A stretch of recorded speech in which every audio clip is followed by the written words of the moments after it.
네, 최근 마약 수법이 교묘해지면서 이 젤리나 초콜릿처럼 우리가 쉽게 접하는 형태로 마약이 들어오기도 하는데요.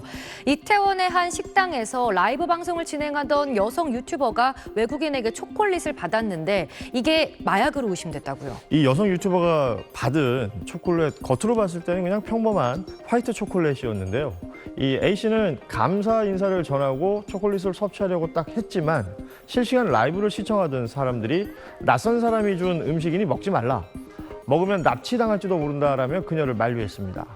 채팅창이 A씨를 우려하는 반응으로 가득 차자 그녀는 조심스럽게 초콜릿의 겉면을 살폈고 곧 믿을 수 없는 광경을 목격했는데요. 초콜릿의 한 부분에서 주사 자국으로 보이는 구멍을 발견한 것입니다. 초콜릿은 구멍이 뚫린 부분만 미묘하게 젖어 있었고 반으로 갈라 내부를 살피자 주사 바늘이 들어갔을 것으로 추정되는 부분만 다른 색깔인 것을 확인할 수 있었는데요.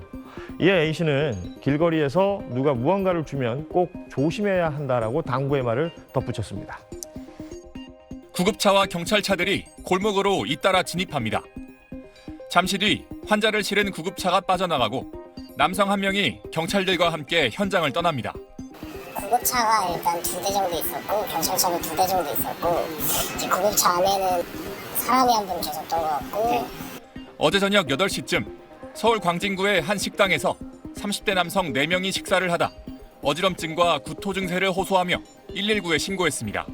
친구가 건강 젤리라고 나눠준 젤리를 먹은 뒤 증세가 나타났다는 신고자의 말에 구급대원들은 이상한 낌새를 눈치채고 곧장 경찰에도 알렸습니다.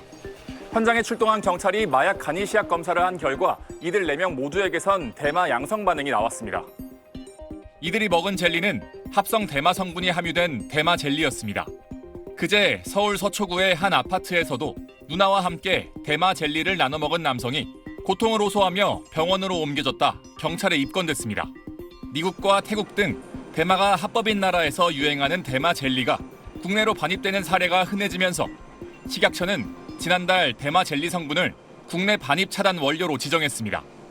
대마 유사 성분이 들어있는 그 젤리 사탕 같은 제품들로 인해서 떨림이나 구토, 불안, 정신 혼란, 불쾌감 같은 위해성이 나타날 수 있어서 국내 반입을 차단하게 되었습니다.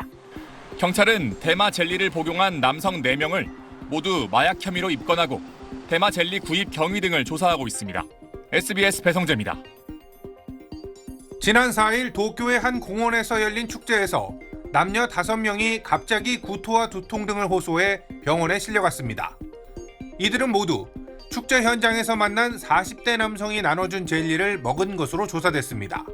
袋に入れたグミをこうやって取ってはいどうぞ一歩するこんくらい 그제도 젤리를 먹은 20대 남녀가 손발이 저리는 증세를 보였고 지난 3일 도쿄의 전철에서도 젤리를 먹은 남녀 4명이 어지러움 등을 호소해 병원에 이송됐습니다. 이들은 모두 같은 회사의 젤리를 먹은 것으로 조사됐습니다. 10개들이 한 봉지에 우리 돈 7만 원가량인 이 젤리는 HHCH라는 성분이 포함되어 있다고 광고하고 있습니다. HHCH는 대마에서 환각작용을 일으키는 물질과 유사한 성분을 가지고 있습니다. 피해가 잇따르면서 당국이 해당 회사를 조사하고 있는데 HHCH는 현행법상 규제 약물은 아니어서 처벌이 어려운 상황입니다. 문제의 젤리는 현재 일부 점포나 인터넷을 통해 판매되고 있는 것으로 나타났습니다. 일본 정부는 부랴부랴 해당 젤리의 소지와 판매 등을 금지하는 방안을 검토하겠다고 밝혔습니다. 自らその人体実験に飛び込んでいくような危険な行為だってことを自覚してほしいということですね。 이벤트 행사장 등에서 불특정 다수에게 문제의 젤리가 배포될 가능성도 있는 만큼 일본을 찾는 여행객들은 각별한 주의가 필요합니다. 도쿄에서 SBS 박상진입니다.